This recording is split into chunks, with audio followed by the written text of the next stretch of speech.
Thank you for joining us on the GOBA Blueprint Show. I know it's been a while, but I think this episode is going to tell you exactly why it's been just a little bit long on coming up with another blueprint, because we have been fighting for you. So my next guest, you're going to be familiar with. He's got a lot to talk about. There's a lot of things going on in his world and in our world. So please help me welcome none other than Lee Steinhauer. It's GOBA's Government and Legal Affairs Director. Lee, thank you. Thank you for having me. I was going to call you Lily. That's a choice. Not for the campaign? No? I don't know. It depends what demographic we're going after. Well, anyways, thank you so much. I think we have so much we want to talk to you about, and I want to really hear from you on three big things right now. A lot of things going on in the industry. Affordability is talked about more than ever before, but let's go on with what's live in action today as we know it, and that's none other than the Florida legislative session. Oh boy, it's a big session. It is, and we have about 2 weeks left in this session. Well, maybe. It's supposed to end next week, March 13th, but obviously they can't do it on time. If they can't come to a budget, it could go longer than that, but hopefully it will end next Friday. And obviously we have our priority legislation for the industry.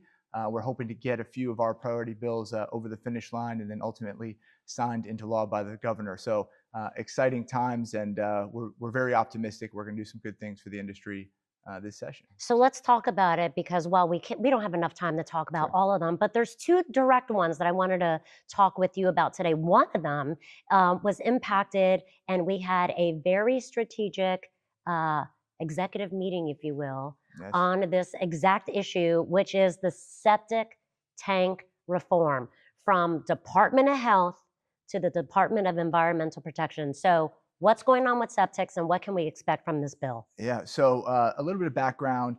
A few years ago, there was a bill that was passed that would take review of septic tank permits from the Department of Health, where they have been, to the DEP. DEP being more appropriate for the review of septic tanks. Correct. And that was supposed to happen in stages. At first, it went for the Panhandle area, northern Florida, and so they converted that over. And it was supposed to work its way down in stages to our area here in Central Florida and throughout the state. Didn't happen though. It didn't happen as quickly as I think most of us would have liked to see.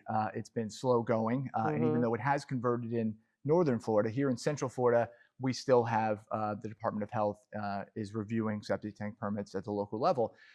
What happened, though, as a result, was that a lot of folks who were working, say, in Orange County for the Department of Health realized that, okay, eventually this is going to get transferred over to the DEP, so I better either find another job, or I better jump to the DEP to get ahead of this, or I might not. Now, is it true that they went from 14 employees to one?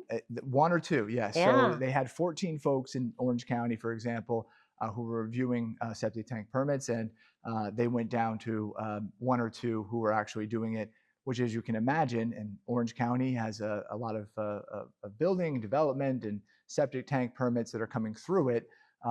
When you have only one or two individuals from 14 who are doing it, you can imagine the delays that caused, and it really turned into a nightmare for builders who were trying to get through that process. What was a relatively short process before turned into months and months and months of delays, which obviously made cost money, headaches. You can imagine home buyers who are expecting their home to be done in a certain time are now being told, well, it's going to be another 3, 4, 5 months. Frustrated homeowners and builders. So what we did was we went, number one, to Orange County Department of Health. We actually went up the chain pretty high, even at the state level, and said, listen, this is not acceptable. This is causing a lot of frustration, angry home buyers. It's adding to the costs of building the homes. We've got to get some help here. We've got to get some resources here. I understand that it's going to be transferred over, but in the interim, we need some help. And the Department of Health actually came in here. We had some of their higher ups. We actually had a meeting here at GOBA with those folks, a number of our builders, other building officials, and they said, "You're right. We need to do better," and they did. To their credit, And I hear they have bring been. on. They have been. They brought on some new resources in Orange County and other places, and Good. the process improved. But one of the reasons that we actually wanted to address this at the state level was that under the current interpretation, and now some building officials may interpret it differently, but Oh, the here in good Orange old County, interpretation. that's right. It all comes down to interpretation. Even though we have one Florida building code, it is Correct. often interpreted very differently. But what was happening was that Orange County, for example, was interpreting the code to say that you couldn't move forward in the building process to building permit until you got that septic permit.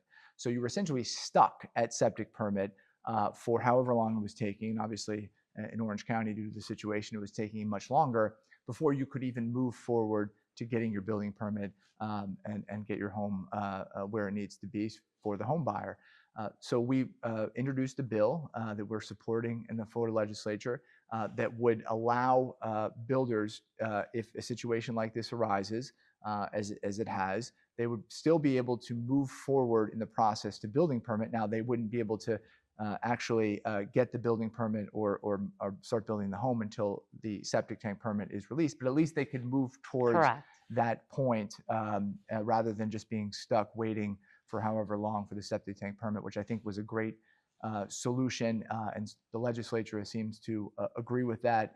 The bill It's is moving actually along. it's moving along, Okay. and we are optimistic that it will pass. I think it's very common sense legislation that will help builders, will help the local government, and will also help and most importantly help home buyers. All right, so we're going to keep our eye on that, but we're hopeful on that Yep. one. And that one was kind of, something that we Yes.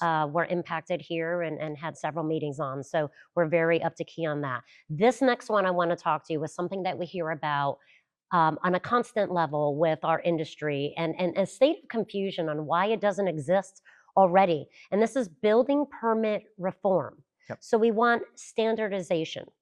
Am I right that when the builders go to get their GC license, it's one test for all? One test for all. We have one Florida building code. One Florida building code. But from jurisdiction to jurisdiction, despite that fact, it can be very different building experience, right down to the forms that you have to go through, the requirements, the checklist, the process itself, even though it's the same Florida building code throughout the state, Right. from one town to the next, can be a very different experience.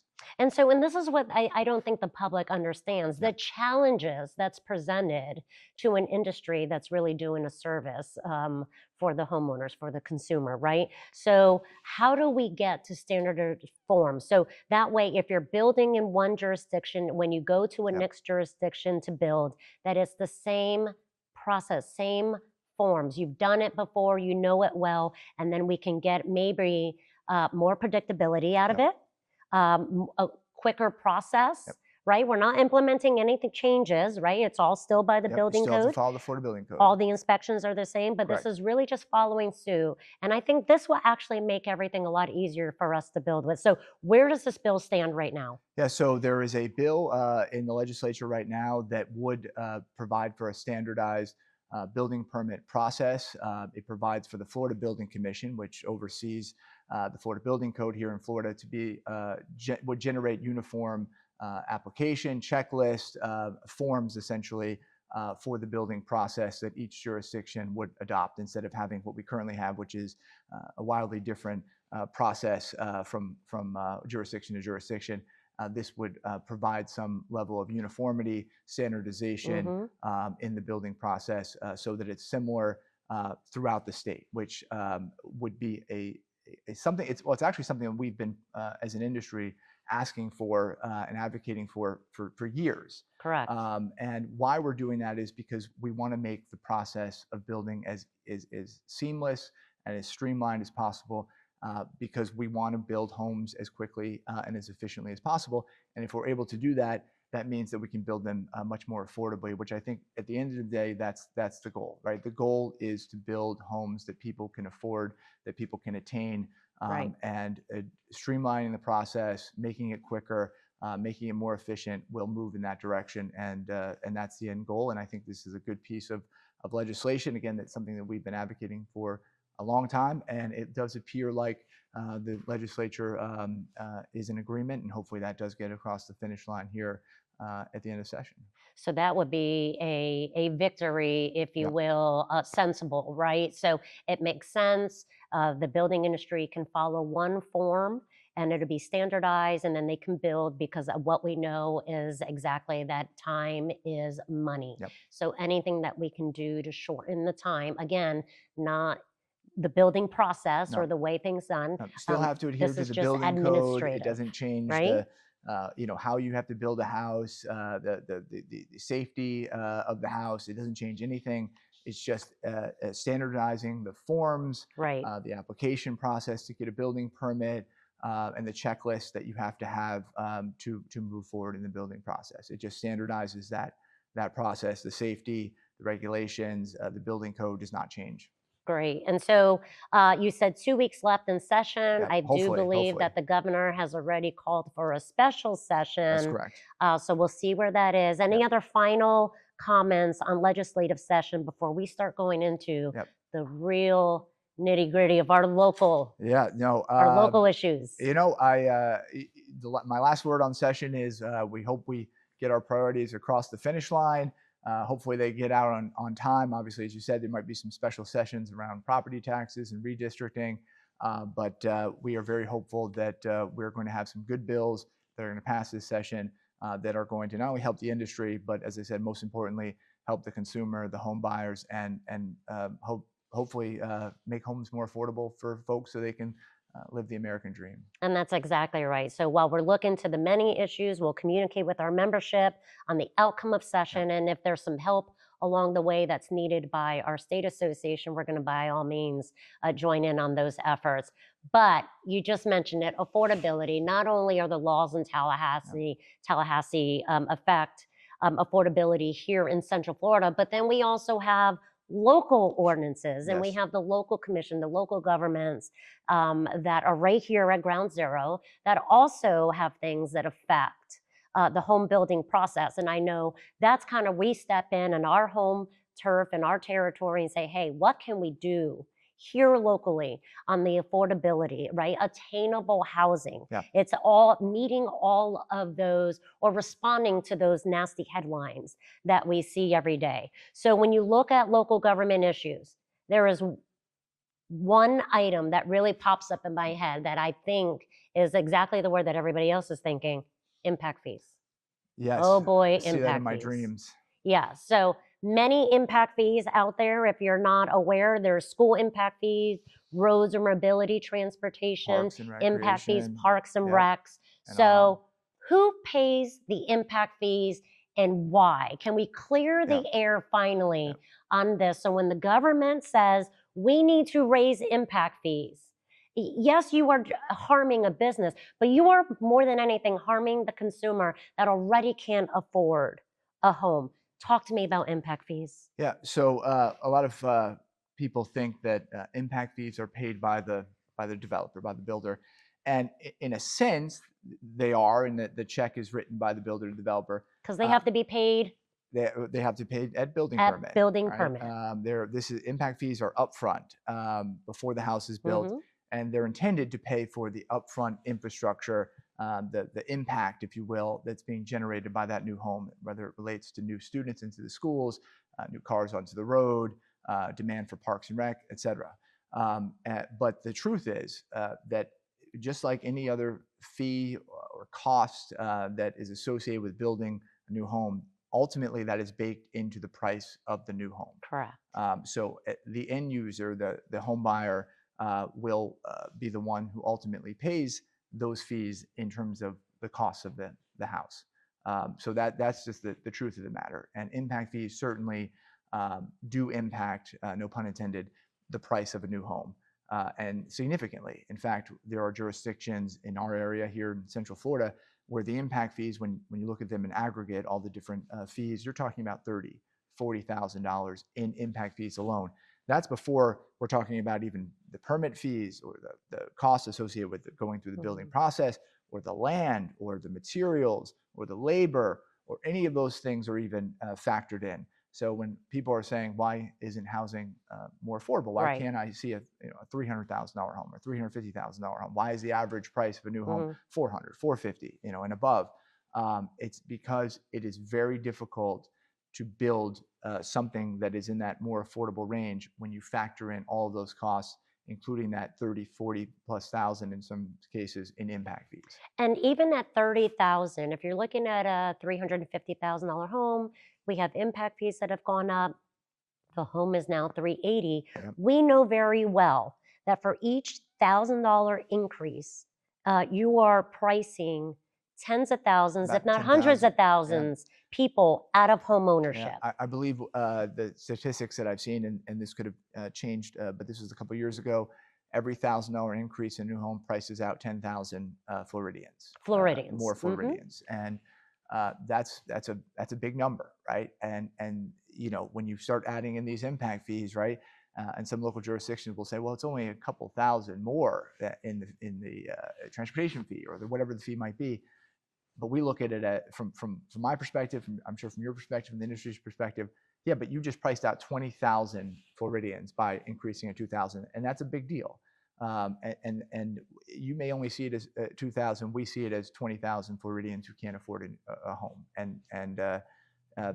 So when we get a little riled up about it, it's because we want to see people in our state able to afford new homes and live the American dream. And we're passionate about that. Right. And then you're up against, if you will, the headlines of the roads, the surrounding roads.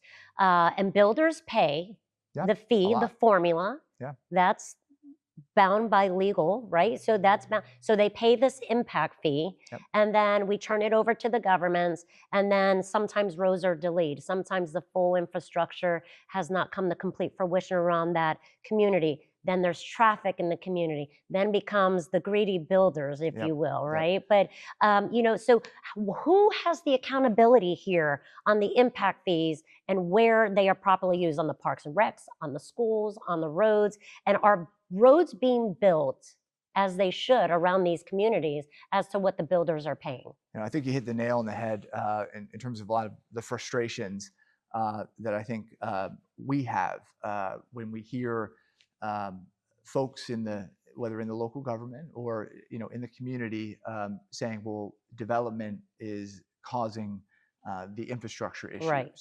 And from the perspective of the industry, we're paying a lot of money in transportation or mobility fees. We're also building a lot of roads. And we're going above and beyond some of those requirements. And a lot of developers, builders actually build roads more efficiently than local governments. I mean, it's been shown. But we're also, as an industry, paying a lot of money and a tremendous amount of money into these local governments in terms of the mobility fees or transportation impact fees, road fees, if you will. And sometimes we look at the local government and say, well, you got all this money and you're not building the road, but you're blaming development for the roads not being built or for the traffic or for the infrastructure and for the future development. And you're kind of frustrated by saying, well, when folks in the community are looking at the builders, developers, and blaming them, it's like maybe you should look at the local government who has this money that's come from development, generated from development, and tax revenue as well. Why aren't the roads and the infrastructure being built when they have the money to do it? I think that's a frustration of, they should be spending the money what it was intended for, and do it efficiently. And sometimes they don't, and unfortunately, builders and developers get demonized unfairly in that regard. Correct. And so when you're looking at impact fees and you're looking at the rate that they're going up, we already see all the headlines. Again, I'm going to go back to the headlines on attainable housing, affordability, not only in Florida, across the US. And then you have local governments who say, we have a shortage and we're going to increase them 200%. You cannot deny that they are a part of an issue that we have to do better. We have to do better. The local government's collecting 25% in regulation fees of a new home construction. We have to do better, if not more. Absolutely. I mean, the statistics show that 30, in some cases 40%, depending on your the jurisdiction, 30 or 40% of the costs of a new home are directly attributable to the fees and the regulation and the governmental process related to government. So 30 or 40% of your new home, the cost directly attributable to government. And Outrageous. That's outrageous. And that's when folks say, why can't you build a home that is more affordable? And anyone who's tried, right? And if you go through the process, you realize very quickly, oh, I get it now. I understand why you can't build that house, because the numbers don't work, because the costs are so high, the process is so long and so costly that you just cannot get there when you're talking 30 or 40% of those costs directly attributable to government, not even factoring in, as I said, land or building or labor or any of these other things. All of those things. And so we talk about affordability. I mean, it is the button right now, the word, the focus. And so City of Orlando, I think they're doing something kind of neat. I think really in addressing affordable housing, what does that look like? And what are some things that maybe even those listening now can take into consideration in their communities, their efforts, and bring in some of this? Yeah, so the City of Orlando has this new program that just passed the City Council. It's called Unlocked, and essentially it's targeted right now in the Paramore area of Orlando. They're trying to spur homes that are more affordable, or at least attainable housing in that area. And the way they're trying to do it is they are incentivizing builders to build there, and in a few different ways. They are saying, if you can build a home that's $350,000 or so, then we will waive your impact fees and your permit fees, which in this case are about $20,000. So we'll waive that $20,000. We will also they're also giving home buyers some economic help as well. So they're working on both sides, right? Make the home more affordable and help the home buyer. And they're basically giving them very low interest rate loans. If you're a first responder, police, fire, you will actually get an additional assistance from the City of Orlando, another $10,000, I think, in terms of new home buyer assistance. But to me, first of all, I applaud City of Orlando for what they're trying to do, 100%. But it also kind of shows that these local governments know that these impact fees are part of the costs of the home. And by addressing that side of it, they're addressing affordability.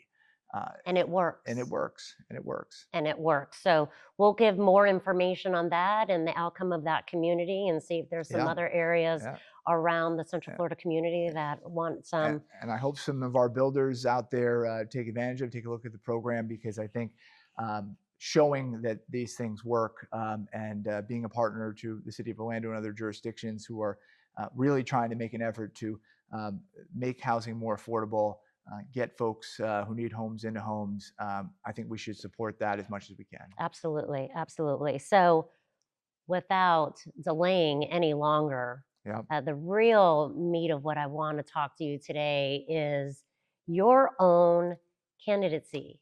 You are running for House District 45. Correct. And your name is in the hat. You are fundraising. I am. You are out there. You have a slogan. You have a campaign. You have a logo. You have signs. I have a blue T-shirt to support you. You are 1,000% my candidate. Well, I appreciate that. Absolutely. But tell me, Lee, I mean, the real question for me is, in the state of politics, look, I'm not here to hide the obvious. It's different out there. It's very different. It is. But you chose to step up, to take the lead on this, not only for yourself. There's an industry here that you've come to know since 2017, right? Since you moved from Jersey. But why? So yes, I am running in Florida State House District 45, which for those who may not be familiar, I call it the Disney District because Disney World happens to be in the district. You can see the fireworks. You can see the fireworks in the district. We've got the Magic Kingdom, all that good stuff. So it's West Orange County, and it's part of Osceola County around Celebration, Reunion. I think it's a terrific district. Some great people. Obviously, we have Disney World, and why? Did I want to do this? I've been in and around politics for a while, and in policy, and I've come to the conclusion that you need good people running for office. You need people who understand the issues, who care about the issues, who are competent to be in government and to run for local office. And I think a lot of people don't do it because the process of running for office is it's difficult. It's a heck of a process. Mm-hmm. And I applaud actually anyone who does it because it is difficult, but it is necessary. We need good people to do it. And I can say that till I'm blue in the face, but if you don't step up yourself, then what are you really doing, right? And I want to get in to office so that I can, it sounds corny, but make a difference. Particularly in we talked about the American dream, right? I see a lot of young people, right? I have kids, you have kids, and you can see younger people today are struggling to attain the American dream in the same way that previous generations did. Correct. The average age of a new home buyer is about 40 years old right now. In the 80s, it was 28, 29. You're talking about a decade difference, right? That's a big difference. They can't afford a home because the homes are more expensive than they used to, and the wages aren't keeping up. And you can factor in the healthcare costs and education costs and other things. But it breaks my heart to see younger people in this country doing everything right. I mean, everything we told them to do. We said, go to school. We said, work hard, right? Play by the rules.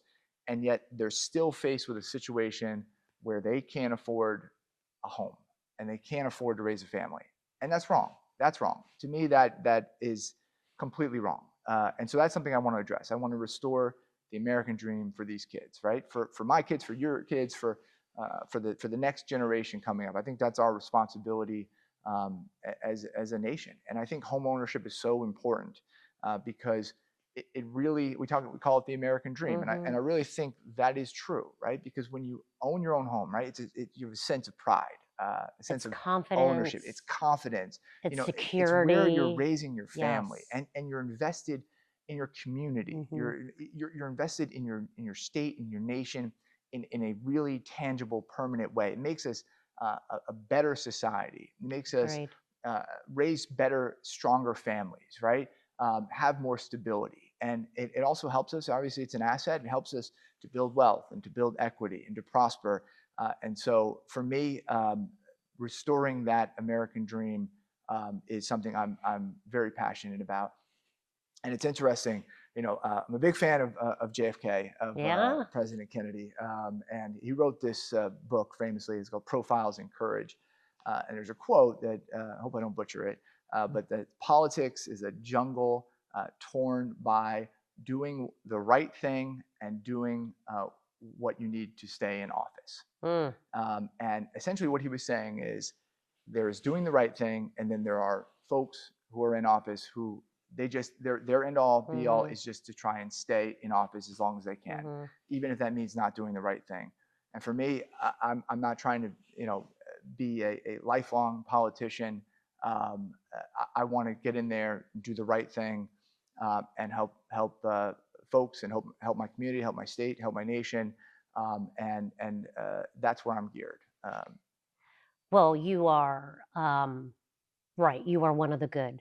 I appreciate that. And we commend you on behalf of GOBA, and I can say that from many conversations that I had with our leadership and our members.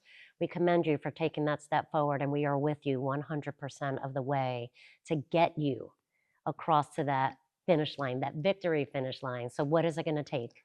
Well, first of all, that y'all support, the industry support, this organization's support means the world to me. It is humbling. It is inspiring. It is fantastic. So first and foremost, thank you from the bottom of my heart for that. You were from Jersey. It was questionable, but no, just kidding. Half of Jersey, I think, is in Central Florida now, but we've got some good people in Jersey. But in terms of the campaign and what it's going to take, like any campaign, you got to have the resources to get your message out to the voters, right? And that takes money, that takes volunteers, that takes manpower, that takes all of these different things to try and make sure that you can effectively communicate to voters your message and your candidacy. So obviously we are certainly fundraising, as you can imagine, talking to folks to try to get them to help us in that regard. And so if anyone's out there and they want to help the campaign from that perspective, we absolutely 100% welcome it. And as we get closer, certainly if anyone wants to volunteer, we have T-shirts. We have great T-shirts. The T-shirts are we have good. I think we have a great slogan. So it's a truth, justice, and the Florida way, which is a little play, I guess, on Superman, but I like it. And the Steinhauer. And we have great T-shirts. And so if you want to come help out, volunteer on the campaign, we will certainly welcome that. Love to have you out there. And certainly as we get closer, trying to talk to folks, reach out to your friends, your family. Critical. Talk to them about the candidacy. Even if they're not in District 45. Not, And I say that because of how relationships happen and conversations that are happening. Speak Lee. Yeah. How's District 45? That's right. And if you have questions for me, if you want to talk to me about my candidacy or impact fees or whatever it is, please do not hesitate to reach out. I'm happy to meet anyone and everyone I can and talk to them about the issues of importance, about my candidacy, about what we're trying to do, and welcome that opportunity. And for those watching along with us today, I know Lee briefly mentioned it earlier, but the world of campaigning, it really is around the contributions from the fundraising efforts. And so for that, we are asking those that believe in the industry, believe in the organization, most importantly, believe in the thoughts and what Lee is trying to achieve. And please support him. Contribute to his campaign. We'll get the information now on how to, but here is somebody who wants to make a difference, who is a good person. And I think we all, every single one of them, and I'm going to go to my slogan, if you're in business, you're in politics. You need to support Lee. I think that's a lot of misleading things out there is like, oh, I'm in business, but I don't really do politics. Well, guess what? There's politicians making decisions every day that are going to affect your family, your company, your employees. And so you have to be in politics. You may not be interested in politics, but politics is interested in you. Absolutely. 100%. So to learn more about anything on Lee's campaign, please get with Lee. He'll tell you exactly if I can help out. Much Lee, appreciated. I wish you nothing but the best of luck. I will be knocking on doors and placing yard signs anywhere that I can help you out. Please sign me up. Anything else on your campaign that you want to mention? I have a website. It's leeforflorida.com. So LEEFOR Florida.com. I'm on social media as well. I try to stay active on social media. Yeah, the AI Facebook, little clips there. Trying to play with the artificial intelligence a little bit. But Facebook, Instagram, all the big ones, I guess. So if you want to follow me there, like I said, I try to stay pretty active there, put stuff out, and and obviously you can find me anywhere really. So anywhere you can find me, I'll be there. There you go. Well, Lee, I imagine we're going to need to do this again, because we're going to have to continue to talk about these issues and legislation and local ordinances. So I'm not going to say goodbye, but until we can get you back again, hopefully after your victory, and you remember who we are. I will. Don't worry about that. And this has been a ton of fun.